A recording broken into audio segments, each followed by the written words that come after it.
tonight's presentation, I am going to be using Pear Deck to ask you a few questions and engage you during the conversations that we're going to have about innovative ed tech tools. And I have 3 that we're focused on, and obviously a 4th bonus, Pear Deck. I know some of you probably use this in your classrooms already, but this is a great educational technology to really get your students involved in the conversation if you are doing some sort of mini lecture.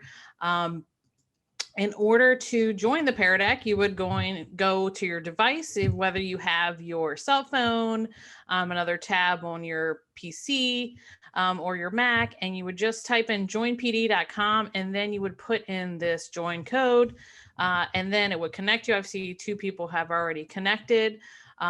So if you want to join and follow along on the presentation, and participate in the Pear Deck activities that I have, please go ahead and join this session, and I'll give it a few more minutes. With that being said, we are going to go over some really fantastic educational technology tools that I have used in the classroom, that I would recommend for K through 12 or higher education that you can use in your own classrooms, and being sure that students, it's really difficult, especially nowadays, to motivate them in the classroom. I'm really going to go ahead and start the class.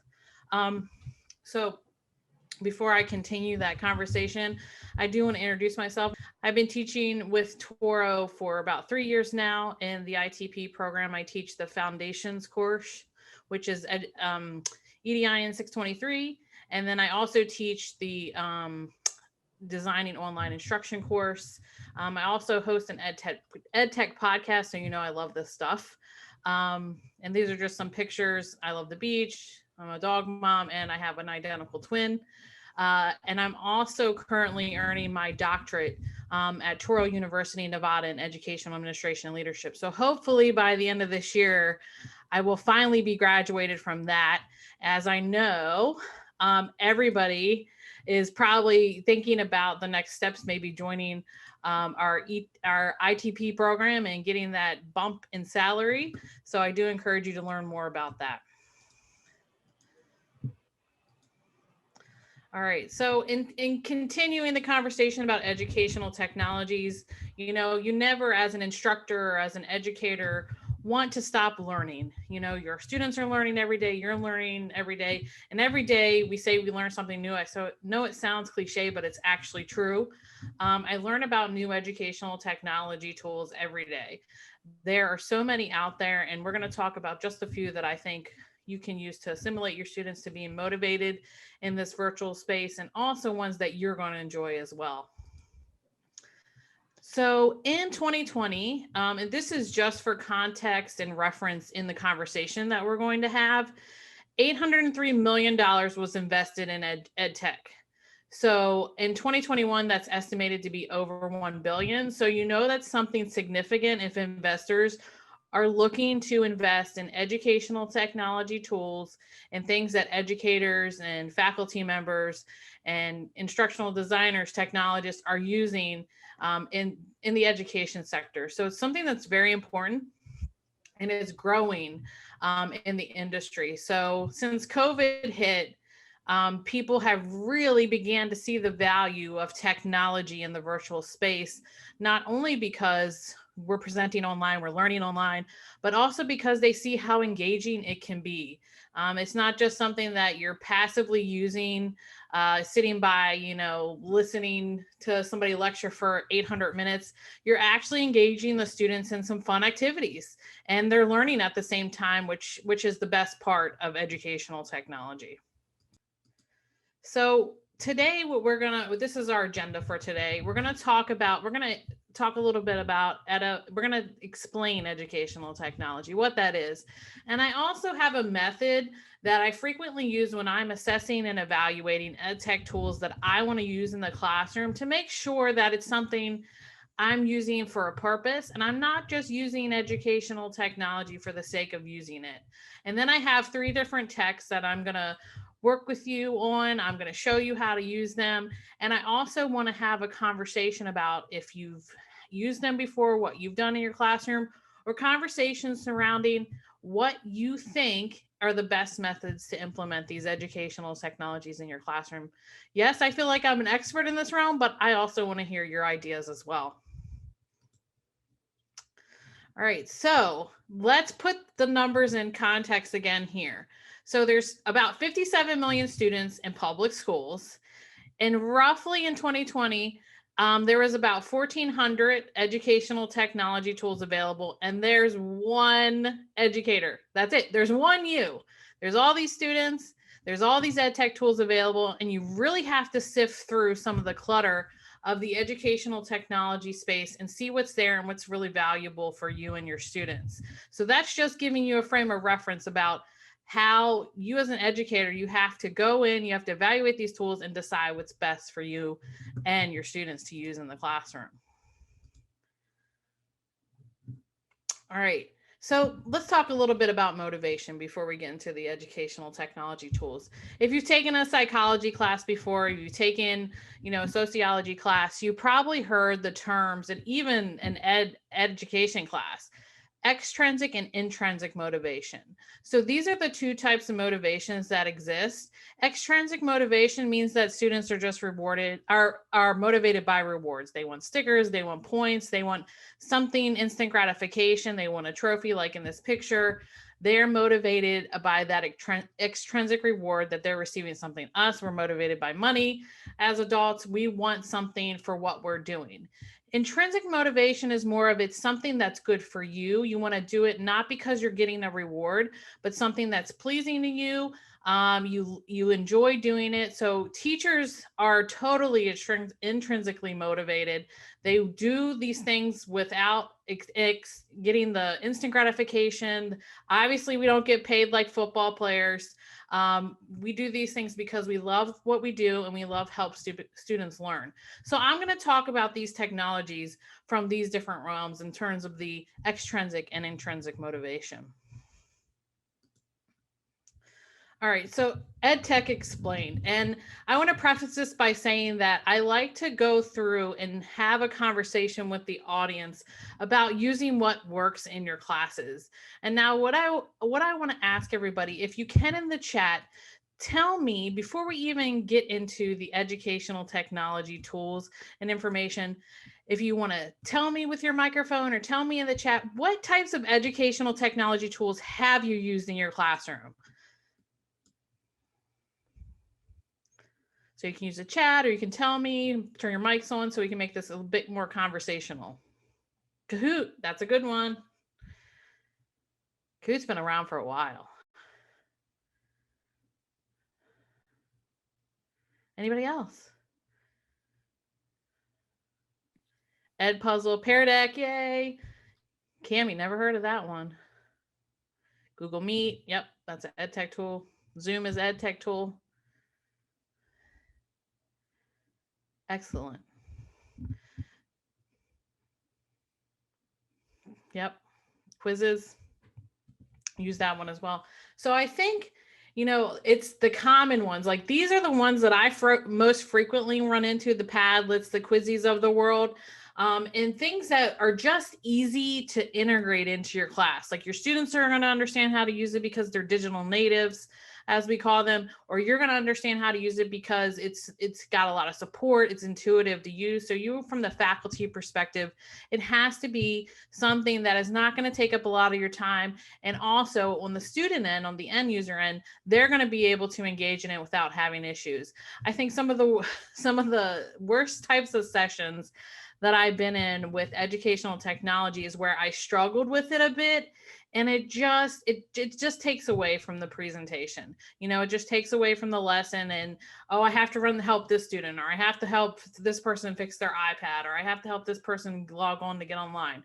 So we want to use educational technology tools that are really seamless in integration and ones that also help us as educators do things more streamlined on the back end so we can save time. All right, so this is where I talk about the clutter. There are a plethora, like I said, about 1,400 educational technology tools out there. Every one of them is shiny. And I have a Pear Deck slide in there. So is educational technology to you shiny? I have a question. Yes, no, and then you'll see the other option. So I just, every time a new technology comes out or I talk to a vendor from an ed tech agency, they get the buy-in from me because I'm an ed tech lover. But then once I dive down into the technology and I see if it can integrate with something like Google Classroom, or if it's going to be time consuming for me to learn the ed tech tool, like a learning curve, high learning curve, then I'm kind of turned off by the educational technology. So one of the things I want to advise against is, if the shiny new thing, it's very, very shiny, it's brand new, it's like opening up a new cell phone, I want you to be able to think about you and your students in the environment which you teach in, and think about how that's going to help them, or if it's going to be something that is a distractor, and not in a good way, because educational technology does disturb the learning environment in a good way, but distracting is another issue. So you want to make sure that you're choosing educational technologies that are really working for you in the context of your classroom and what you're doing with your students. Has anybody else want to share an experience they've had with an ed tech tool where they use something shiny new and it just didn't work out, or you want to share something good? You can type in the chat, or if you want to turn on your microphones, I want to hear these experiences as well.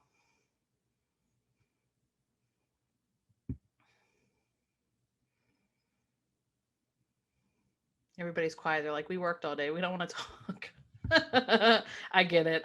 This is probably my 4th presentation today, but I was most excited for this one. Too many videos, long videos. Yes. And you're like, you've listened to it by yourself and it got you really excited, but then you show it to your students and they're like, after a few seconds, their attention span is done. Padlet, Pear Deck feel excessive. Some students prefer a Google Doc. Yeah. So that simplification of the educational technology stuff. So I am using a Pear Deck tonight, but that's only because I want to engage the audience because I'm talking a lot. But also, like I said, you want to make sure you're using it in the correct context. So it might feel excessive if it's not being used necessarily in the best context for your students. So you're definitely, as an instructor, you're going to be evaluating these things. And now you might have to test it before you use it in the classroom. So you might have to do like a little pilot, and the students will tell you, they'll definitely tell you, they're very honest about whether they enjoy the technology or not. Let me see these responses. I like that. Oh, look, something shiny. Fantastic. All right. So one of the methods, and I use this in all aspects of presenting in a lesson. So whether that's right now in the virtual space, or if that's something I'm doing face-to-face, or if I'm designing an online course, or I'm designing something hybrid, I have to make things simple for myself so that it is understandable and digestible to my students. So one of the methods I use that I came up with is a CRM approach. So that's clear, relevant, and meaningful is what those letters stand for. Meaning, if you're thinking about the educational technology and you're looking at it and possibly using it in your classroom, is it something that's clear to you? Is it something that's clear to you and it's not going to be confusing? You're going to be able to assimilate to the technology in your classroom. You're going to be able to climb up that mountain and learn the technology. There's not a high learning curve, and you feel it's something that's very clear and it's something that connects with your content. So that's the first thing I do. Is it relevant? Is it something that is relevant to my course in what I'm presenting at this time? Is it something that maybe is related to the real world, a skill the students will need maybe for future careers or for future courses? Is it something that is relevant maybe for future projects? So you want to make sure that it's relevant. It's not just using technology for the sake of saying you use some sort of technology. It's very much something that is going to be impactful to them and relevant in their lives. And I think ed tech does a great job of doing this because it meets students where they're at. Like, they're always on their devices. They're on their computers, they're on their smartphones. You know, I don't know about you, but I carry my phone everywhere. It's just attached to me. So you're really meeting them in that technology realm, in that world where they are at. So you want to make sure it's relevant.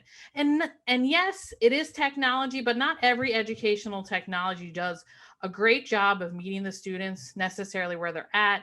And some are clunky when they first come out, especially if they're in you know, a beta type version. Also, it has to be meaningful. It has to be something that you are trying to explain, and the technology gives that content meaning. You know, you can't just, like I said, you can't just use it for the sake of using technology. It's meaningful in a way that it reaches your students, but on the other side, it's also doing something for you as well. Maybe it's streamlining your workflow and giving grading feedback. Maybe it's giving your students an opportunity to say how they're feeling about their day. So when you started that Pear Deck, it had the little, how was your day today? I like that kind of stuff. So you want to make sure that it's definitely something meaningful. If it doesn't meet one of these specific parameters, I would say really reconsider if you're going to use the technology or not. And I'm not going to name names, but some of the technologies that are out there don't necessarily meet this. And again, it depends on the context, it depends on your curriculum, and it depends on your audience. So you know your students, they come in at all different types of levels. And I'm going to pause there because I do have a writing response, and I wanted to ask you, hold on, let me go back to the slide. Nope, not in Canva. High responses. So I want to ask you, what do you think is the best way to evaluate educational technologies? How have you done it in the past before you knew about this CRM method? What methods have you used? So go ahead and type in those responses. And I'm going to show those on the screen. Believe in using student-led focus groups. I like that idea because a lot of ed tech companies do that. They have those focus groups. You can type in the chat or you can answer.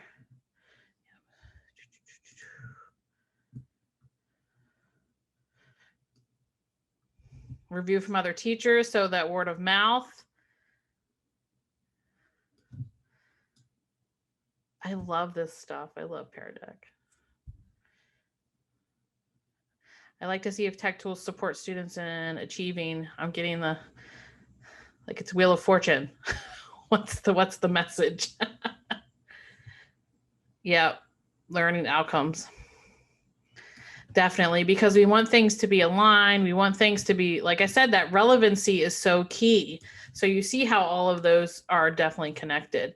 And I think it's important also that teachers, when it comes to educational technology, and I don't think this happens enough in school districts, is that when the school district or the school itself is considering purchasing or, you know, piloting a technology, they really need the involvement not only of you guys, the teachers, but they need a student representative as well.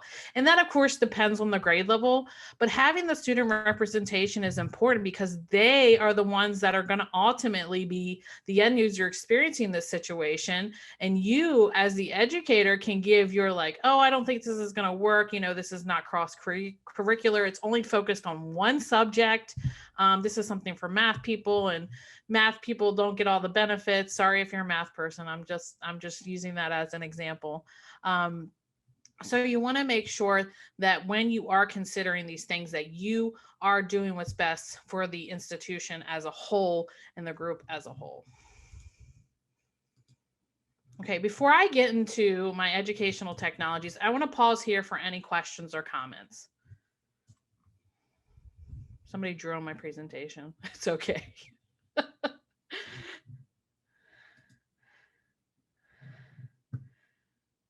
Any questions or comments? Quick question about Pear Deck. Can Yes. you embed the question on the worksheets, or is it more like it's up to the presenter to dictate them when you get to those response areas? So what I do normally, instead of giving it orally, I put it on the slide. So you put it on the slide there. When you submit a question that like has choices, like that first question, you can give the choices, but you would have the question on the slide. Yeah. Great question. All right. So let's talk about Canva. Now with using the responses, the emotional, like the thumbs up or thumbs down, tell me if you've used Canva before, give me a thumbs up in your classroom. If you haven't, you can put another different emoji, any other emoji. So Lauren's used it. Let me, all right, so this looks like it might be something new-ish to people. Lauren, can you just give me an example of how you used Canva before? I'm sorry to put you on the spot, but I want to hear what you've done before because I love sharing ideas. I've used it as a modification. Instead of students writing essays, my students with disabilities or entering L's, I've had them summarize, so making an infographic, summarizing the main ideas of a book or a lesson topic. And it Yes. works very well for that. Awesome. So I think that that is fantastic. And I'm so glad you said infographic because that is actually one of my example that of things you can do with your students. So Canva, if you've never heard of Canva, it's a graphic design tool. I don't know why my screen's doing this. Let me take this off. Hold on one second. Ugh. My screen's just tired of presenting today. Not sure why it's got that overlay. Anyways, Canva it's a graphic design tool. It's a company based in Australia, and they provide you with a whole bunch of different templates and free graphics. And I'm actually going to open up Canva. So this is Canva. Can everybody see Canva on their screen? Great. And I think as a faculty member, as an educator, this is a great way to make some of the resources that I want to present to my students in the virtual space and share with them because it has so much. Like you can literally go in here and type in newsletter, and it's going to give you a template full of newsletters that you can edit, you can add different pictures, you can just make it your own. That's one of the things I love about Canva for us as faculty members and educators. But the thing I love about it for students, it is so easy and intuitive for them to just drag and drop things, to put pictures in, to put in moving stuff. They like putting in moving stuff, words, like Lauren said, infographics. So this tool, and I would say that this is pretty useful at most grade levels. You know, maybe for the younger student, it might not be as useful. They might need some more coaching or maybe a parent to help them. But this tool is so robust. It can literally do, I feel like Canva can do anything as far as graphic design is concerned. And I do have a friend who's a graphic designer. She's like, Canva's putting me out of business. All the stuff that I can do. And I said, I know, but it's something that's really, it wasn't necessarily made for the education space. It's not a traditional educational technology, but it's being used in that approach. So that's one of the things that I absolutely love about Canva. So let me go back to my presentation. I'm just gonna, the Pear Deck is gone now. Sorry everybody. So I have, some ideas that I have for this are flyers, presentations, virtual posters. So even in the face-to-face classroom, when your students are coming back face-to-face, or if they're doing it now, those virtual posters are not dragging that big old poster board, not bugging mom to go to CVS at 9 o'clock at night because they forgot that they had a poster presentation due. They can go on Canva. It's free. There are some things that are premium account, but most of the time they can use all of the resources and just create virtual posters, collages. This is for the younger students, group projects, infographics, as Lauren said. So there's just, is there anything else that people have used? If you've used Canva, have you used it for? Used it for flyers? Definitely. And it makes you look like you went into like some Adobe, very complicated system, and you just made this very clean graphic, and it shows you where all the lines. It's just wonderful. I love it. I use it all. I use it all the time for my job. And I even in my, if you decide to come in the program, you're going to use Canva in my classes. So this is wonderful. Oh, the Pear Deck came back. No. If you can write, you can write, but I don't know. Let's see. So the ed tech person is having trouble with ed tech. All right, the next tech tool, tech 2, is Parlay. Has anybody ever used Parlay? Give me a thumbs up, a thumbs down. Anything else? Nope. Okay, it looks like this is another new tech tool for people. So I'm going to go out to Parlay. And Parlay, what that is it is an discussion board where you can do you can have asynchronous discussion boards, so you can incorporate this into, say, your Google Classroom, or if you're using like Canvas or Blackboard, whatever your district uses, and you can have students engage in different prompts. So it's like that traditional text discussion, but also they have this great feature called roundtable discussions, where you can lead a live discussion. And what you can do is you can have it set up from your end as the educator. You can have people say, okay, you have 20 students, everybody's going to get to speak twice for like 2 minutes. So you'll see over here on the side, you have the speaker, and then you have the people on deck. So you can have these engaging live synchronous discussions, and Parlay is incorporating different things. They recently did an update, because I noticed the polls actually showed up on my dashboard today, where you can have everybody speak. So you can do like a debate type style. You can have a discussion about any sort of concept, or if you just want to, have students practice, I don't know. It's really endless what you can do with these live roundtable discussions. And I think this is something that was necessary, because we're really missing the aspect of the classroom, whereas the educator is in control of the management of things. And it's really difficult to do that in the online space. Like, they get very distracted. So you could use Parlay to structure it more in the synchronous virtual setting.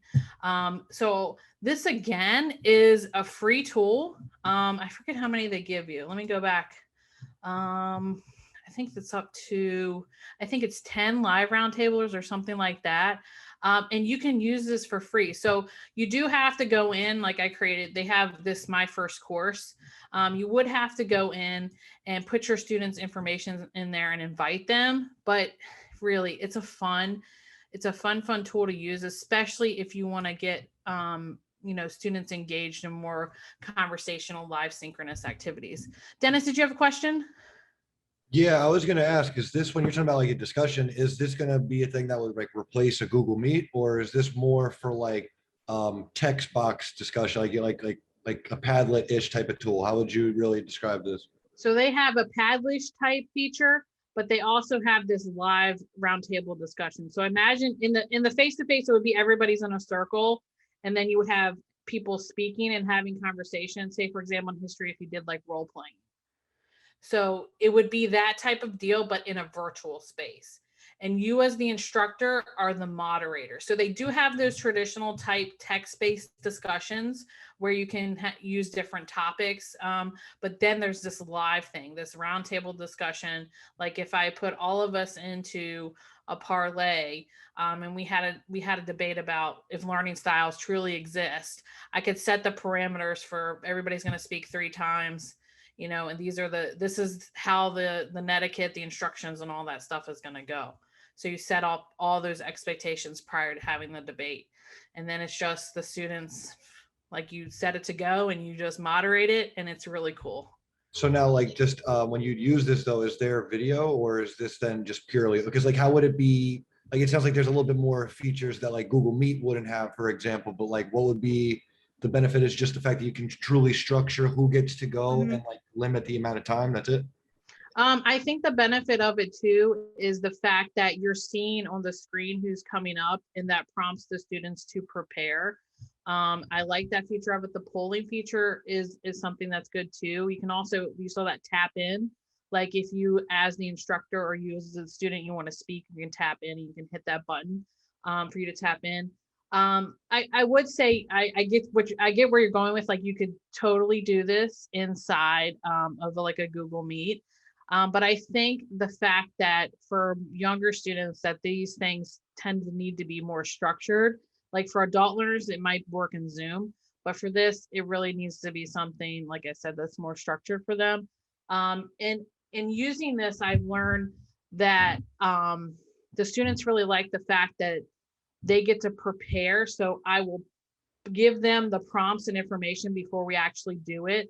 And then once it's live, it's like a Broadway show. I don't know how else to describe it, because they come so prepared for the information. Like, I taught government, so I always did presidential debate type stuff. So they would come prepared for that. So that kind of thing. Because I'm a 12th grade teacher, and that's the one thing I found. Like, I do government also. Now I'm doing economics, but the problem I noticed is a lot of kids, at least because I teach in the Bronx, there are a lot of kids who work in a very crowded home space. So Yeah. they aren't as willing to like unmute themselves because there's a lot of noise going on. And then they're a little fearful of like sharing an opinion that may not be respected in their own home. So like, that's why I was just wondering how this would be a little different than like a meet. So thank you. You're welcome. And I would say you still use the Meet to join, and then you just share the screen and you invite them to do this. So this does take some setup on the back end as the faculty. And yes, this is free. I think Adele asked me if this is free. So Parlay is free, and you can set up this information. They give you like a set type of like roundtables and everything, but this is the Parlay feature that I really love the most, is the roundtable discussion. And I will say to you, if you go to the dashboard, they have something called the universe. And this has, so if you're using those more traditional type discussion boards, they have a lot of topics, and they're building out more and more as the days go on. Like when things happen in our culture or society that's relevant, like Black Lives Matter, all that stuff is here. Like they send it out that day, like as the event is happening, they have a discussion for you to have with your students the next day. And it's tailored to the grade level. It's tailored to a subject area. So they tell you, you can go in and, put it in a discussion board or have a roundtable with it. And the other thing I like too is that educators themselves are submitting. So you'll see some of these are done by Parlay, but also some of these are people who are educators. So it's another great opportunity for you to share work or not reinvent that wheel. Yeah. Is there a record feature? I don't think there's a record feature. I think that was something that might have been requested. I'll have to double check on that. But I would say if you're using like Zoom or Google Meet, you could do that record. I don't think there's one inside the live roundtable. That's a good question. I have to check that out. Oh, I introduce people to a new tech. I love it when that happens. Okay. Any other questions about Parlay? Okay. So let's see. Wait, I have a question. This is Yay. Adele. Yay. Hi. Do students need, so how do you invite them in? Can you use like any email? Yes, they have when you first log in, it has like the Microsoft, the Google, you can use those types of things you already have. So it's real easy. You just click on, I want to use my Gmail. So if students have like the Gmail, they can just use that already. Yeah. But can I use a mix of Gmails and institutional? Yes, absolutely. Like EDUs? Oh, okay, cool. Yep. Great. It doesn't, since this is something you'll probably be exploring, like just specifically for your class, you can do that. Now, if they say the institution wanted to purchase a license, there might be more security parameters set up against that.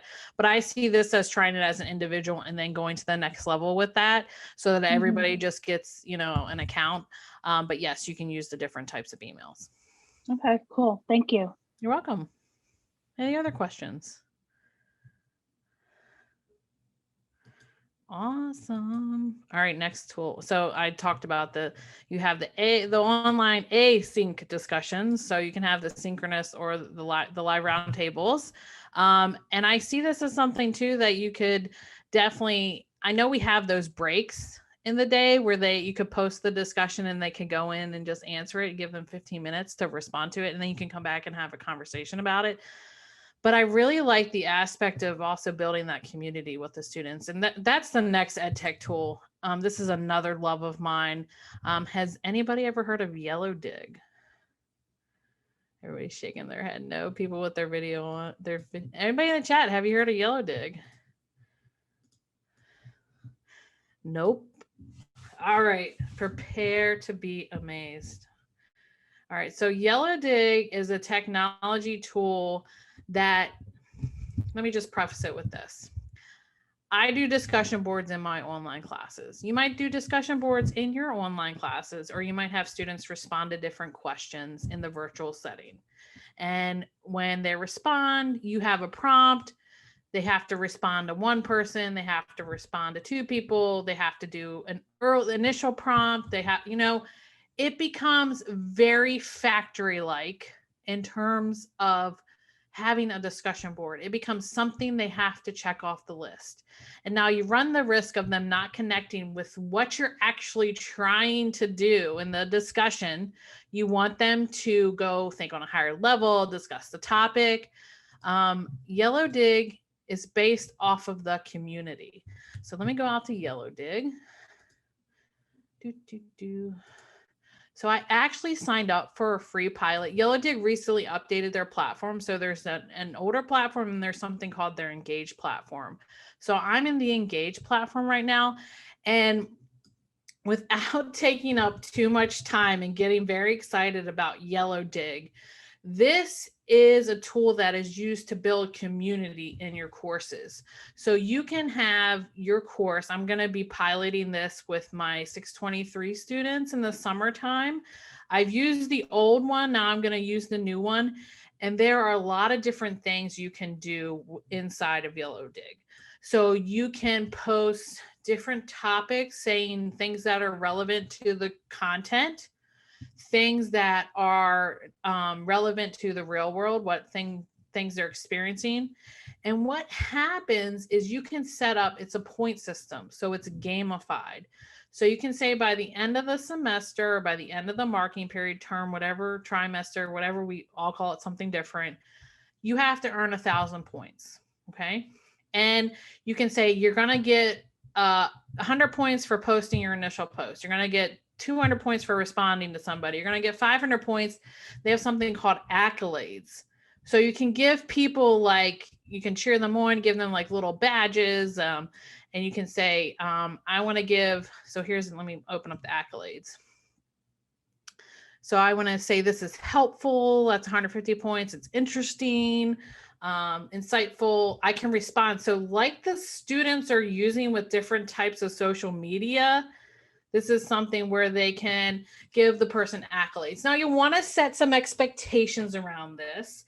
This is probably the one that takes the most work to get set up because you want to do it prior to the start of, say, like a trimester, but it's something that's so rewarding because the conversations, and I don't have any conversations in here, that the students have, and what I've heard from other instructors and what I've worked with other instructors using Yellowdig, is that the conversations just keep going. It's not something that students just check off the list and they forget about the next day. So they may post to say, oh, I remember learning about DNA replication and Mr. Such and Such's class, and I just read an article about stem cell research, and I'm going to post about this and see what my classmates think. So you can have an area for that. So it's really something that it can be very engaging for the students and something that goes along. It kind of, you have a path, it runs in parallel with your content and as you're teaching. So what I would say to you, if you're thinking about using Yellowdig, and let me go. So they have this free pilot going on where you can integrate it into your classes. And the only thing that they require you to do for the pilot is take their instructor certification course, which is less than an hour. I took it, and just being tech savvy, it took me like maybe 20 minutes, but it goes through all of the stages of implementing Yellowdig into your class. So the point of it is not necessarily to check that discussion board off the list. The point is for you to get students to engage in conversations beyond the classroom. So out in the community, things that are happening that are related to content or not, have a discussion board for how I'm feeling today, whatever, whatever you can think of. The possibilities honestly are endless, with Yellowdig, and you can request they have a demo book too that's really good on how to use it. So I would say to you, if you're thinking about this, get into that free pilot, and then you can start growing your community. And there's a couple different options, and not getting into too much technical, where you can just keep it in your class, where you can open it up publicly. So say if you're teaching a foreign language, you could have a Yellowdig where you're connected to maybe another school overseas or somewhere around the world, and the students are kind of doing like a pen pal thing, but it's within a community. So really cool stuff that Yellowdig is doing. Any questions about any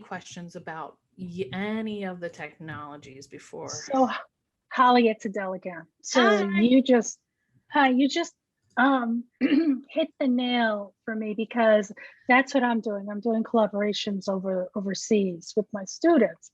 Oh, But I'm in higher ed. I'm not in I'm not K to 12. yeah. So out of all these technologies, do you think Yellowdig would be the best platform, or the other one?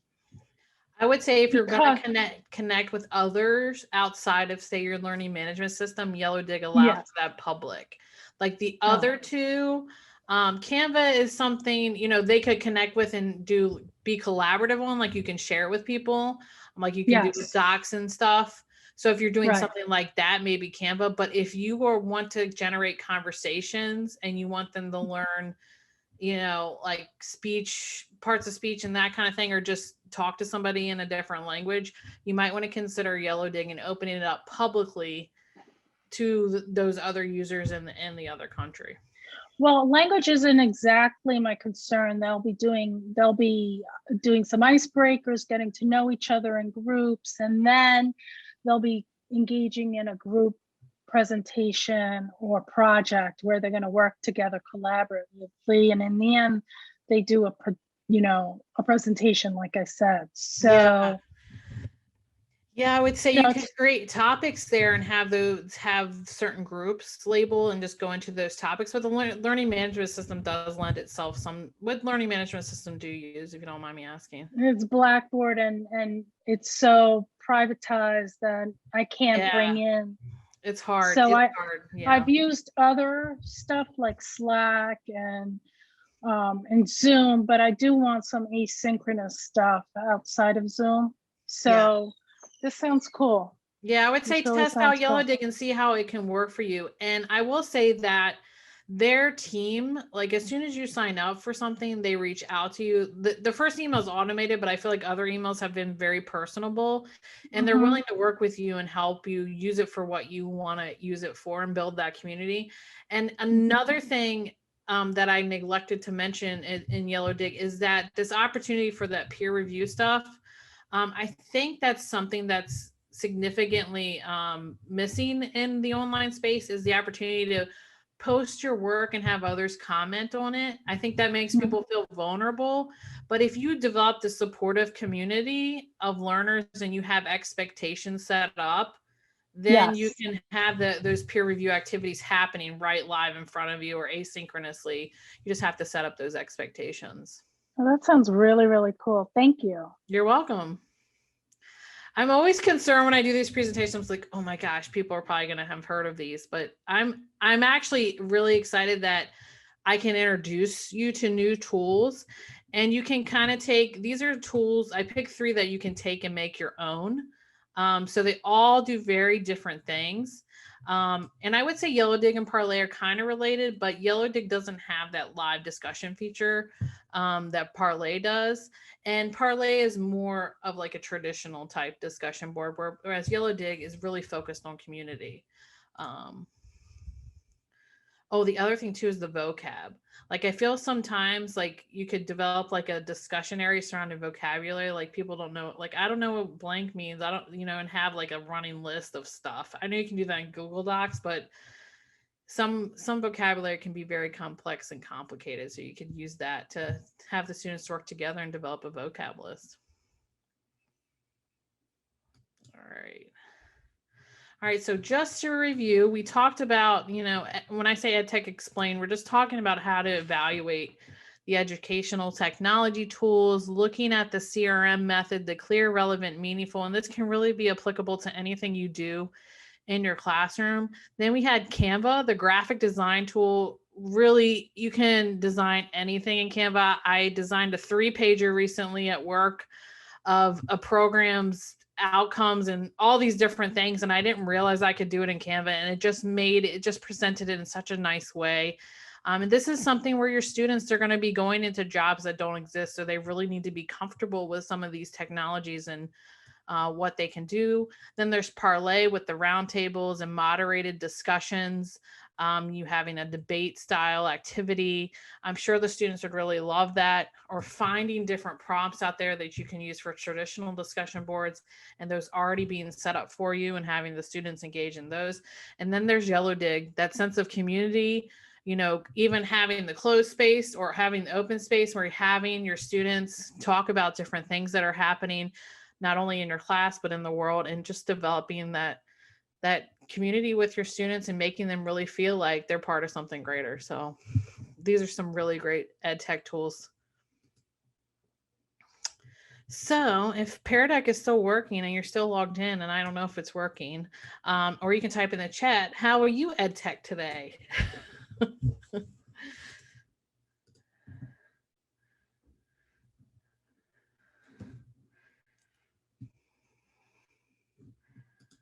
Oh, it doesn't look like it's working. Let me see. Nope, I clicked on Pear Deck. Yep. Oops.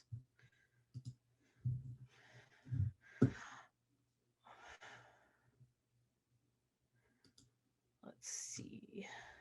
All right. Let's go to the next. All right, so that's, I know I went through that fairly quickly, but not too quickly. I want to stick around and see if anybody has any questions for me about these ed tech tools or the courses that we teach, or the ITP program. So now I can open up the floor for questions. This recording, and of course, this presentation is going to be shared with you. And feel free to reach out to me. My email's there. You know, I'm happy to help. Any questions? Should I say, like what they say? What are your questions? Thank you again, Holly, for this beautiful presentation. It was really good. And with all these new tools that's coming up and online learning, I think it's very important for everyone to have tools in their pocket to use. And the more you know, the better you are able to teach. And this is great. And if you have any questions now, Holly's here. Please take advantage of this and ask your questions. Yeah. Yes. Hi. Hi. What's the best tool to use with in a math class? What do you suggest? Oh, math is not my favorite subject. I will preface it with that. But I would say that quizzes is a good one. So if you're teaching in the K through 12, I think they have some like equation inserters. I think that's quizzes. Also, Kahoot has that too. But yeah, it's really difficult with math because you're wanting to annotate on the screen. I would say if you have things like iAnnotate, oh gosh, I forgot what that technology is called. There's one where you can record your screen, and if anybody can remember the name of it, Go Formative. Dennis said Go Formative. That's a good one too. Oh yeah, well, how did I forget about Go Formative? If there's this annotation app where you can write the solutions like on your iPad or on like a mobile device, and then you can share that with your students. And it's just a recording of you going through the solutions. So if you're looking for something asynchronous, like iAnnotate, that's probably a good tool. Go Formative.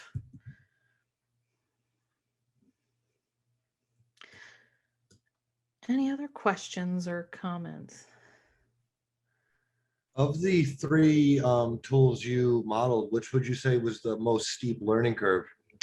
I'm gonna probably say Yellowdig, not because it's not intuitive and not easy to use. Setting up the expectations and getting everybody on the same page is more of the management part of it than it actually is the tool itself.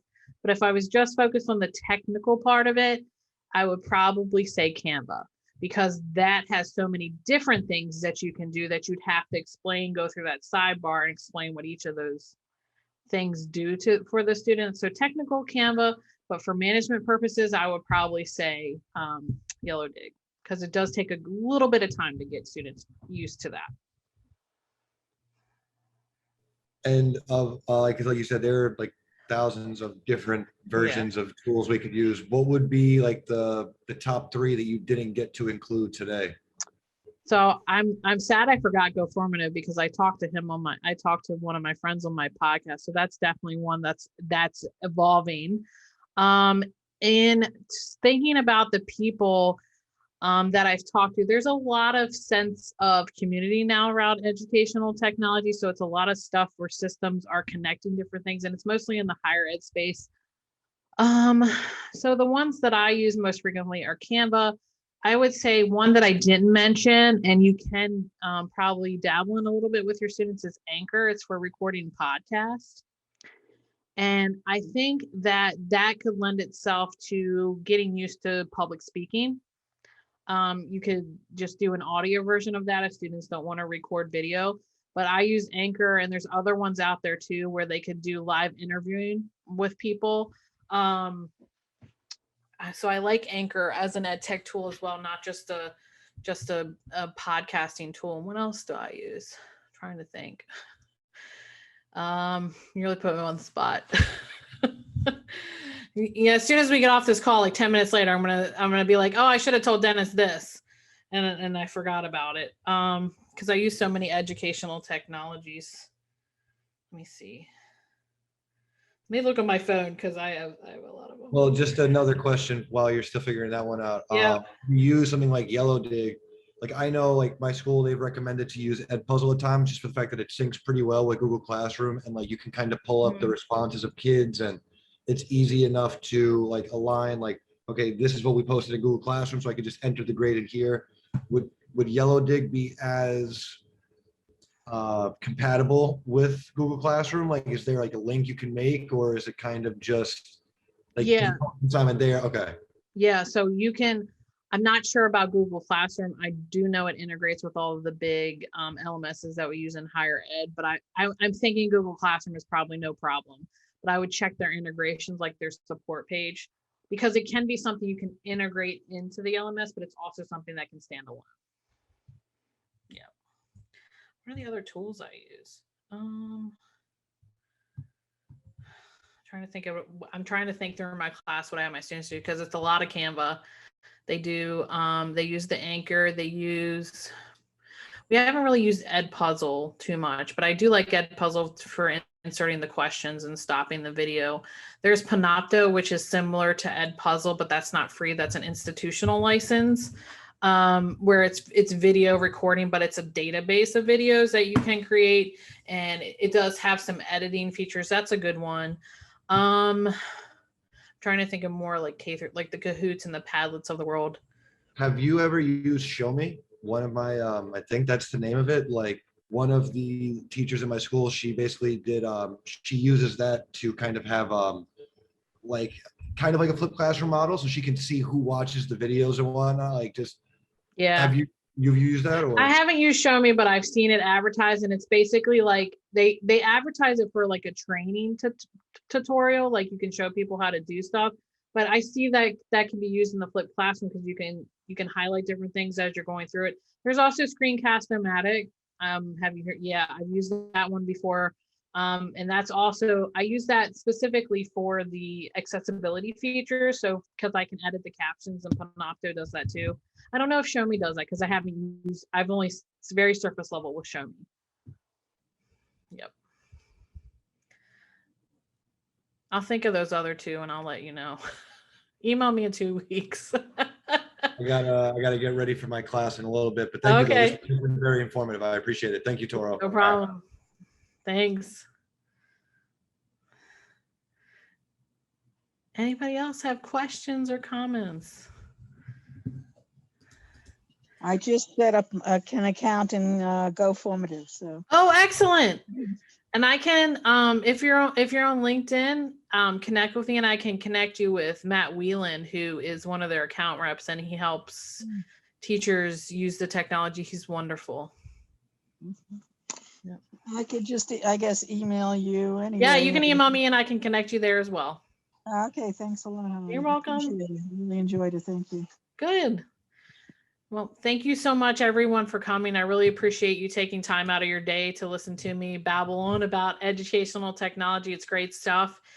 My email, the slides and the recording will be sent out to you once we have everything finished in the background. But thanks so much, and good luck with the rest of your school year. Summer's around the corner.